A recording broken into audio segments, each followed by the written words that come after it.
दिनों से रात भर ठंड में सिकुड़ते हुए मेरे भाई परशुराम चतुर्वेदी जो उपवास स्थल पर भी और लगातार 4 दिनों से भूखे प्यासे किसानों की समस्या को लेकर मेरा साथ दे रहा था।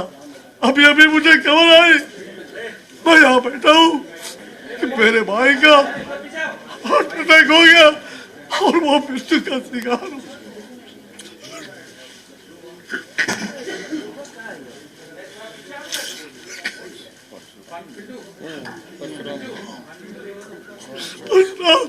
परशुराम चतुर्वेदी जो आते चुनाव जो किसान मोर्चा का एक वरिष्ठ नेता भी रहा है। आज किस प्रकार इस आंदोलन में लगा था। आज 5 दिनों से भूखे आज उसकी मृत्यु सुन करके मैं बहुत दुखी हूँ, पहले से दुखी था और ये खबर ने मुझे अत्यधिक दुख पहुंचाया है। मैं कुछ बोल नहीं सकता, मैं बहुत दुखी हूँ, अपने भाई को श्रद्धांजलि अर्पित कर किस हालात में करूँ, मैं उस परिवार को कैसे बताऊंगा। रात भर किस प्रकार से मेरी साया बन करके खुले आकाश में बैठ करके इन लोगों ने कितनी बड़ी कुर्बानी दी है। बिहार सरकार इसको नहीं समझ पाई। ये कुर्बानी है, भाजपा ने कुर्बानी दिया, ऐसे कार्यकर्ता को हमने खोया। मैं बहुत दुखी हूँ, मैं सारी बात आपके सामने रख रहा हूँ। कुछ परशुराम चतुर्वेदी जी की हत्या ने मुझे रुला दिया। मैं दुखी था। किसान मोर्चा का प्रदेश कार्य समिति का सदस्य, भाजपा के वहाँ के वरिष्ठ नेता, वहाँ से उम्मीदवार भी रहे थे। 5 दिनों से इस आंदोलन में हमारी साया बन करके वहाँ के किसानों की समस्या को लेकर के भूखे प्यासे खुले आकाश में मौन उपवास के सामने वो बैठे हुए थे और उनकी आज हार्ट अटैक होकर के अभी मृत्यु की खबर प्रेस कॉन्फ्रेंस में मुझे आती है कि अभी हार्ट अटैक हुआ और अचानक ले जाने के क्रम में डॉक्टर के यहाँ मृत्यु हो गई। मैं इसलिए रो रहा था।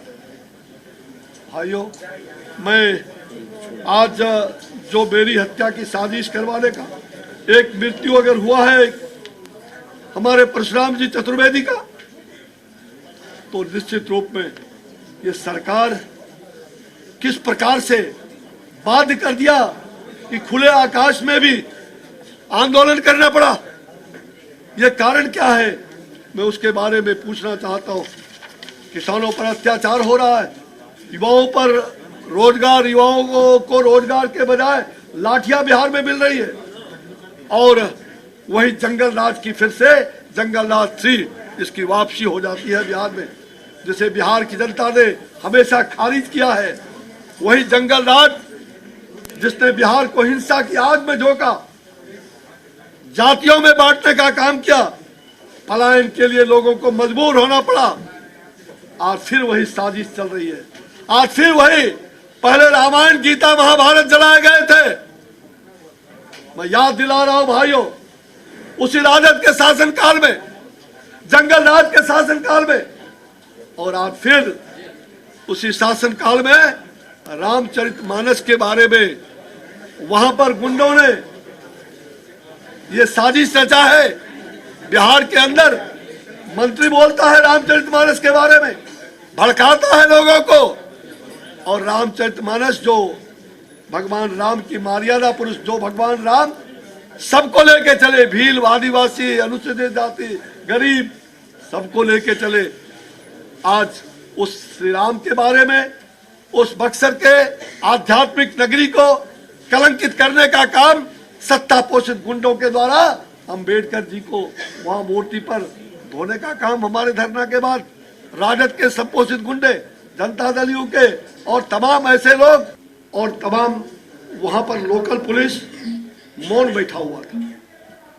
जो अगर मेरे पटना के पुलिस के जवान, हमारे बॉडीगार्ड, अगर उस दिन और हमारे कुछ प्रमुख कार्यकर्ताओं ने अगर मुझे नहीं बचाया रहता, उसको नहीं छीना रहता, उसको पकड़ा नहीं रहता, तो पत्थर और जिस प्रकार से वार हम पर किए थे, तो सीधे 5 फीट 7 फीट के अंदर पर क्या हो सकता था इसकी कल्पना नहीं की जा सकती। और उतना ही नहीं, वो कट्टा लेकर के 20 सड़क पर गुजरते हुए भागा। पुलिस के जवान वहां पर, वो उधर जो ड्यूटी लगी हुई थी, वो साइड हो गए। ये कैसा दुर्भाग्य है।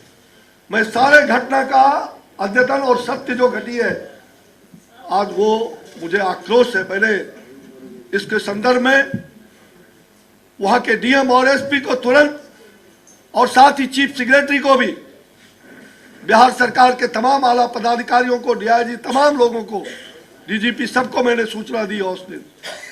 और सबसे बड़ी बात तो यह है कि वहां पर हमारे पुलिस के कुछ बॉडीगार्ड और उन लोगों ने और हमारे कार्यकर्ताओं ने जब उन गुंडों को दबोचा जो वार कर रहे थे हम पर, और जब उन गुंडों को, वहां पर थाना भी कोई नहीं था, थाना के लोग कि उसको थाना डाल जाता, वहां के लोकल पुलिस कहे कि आप लोग थाना भेजिए।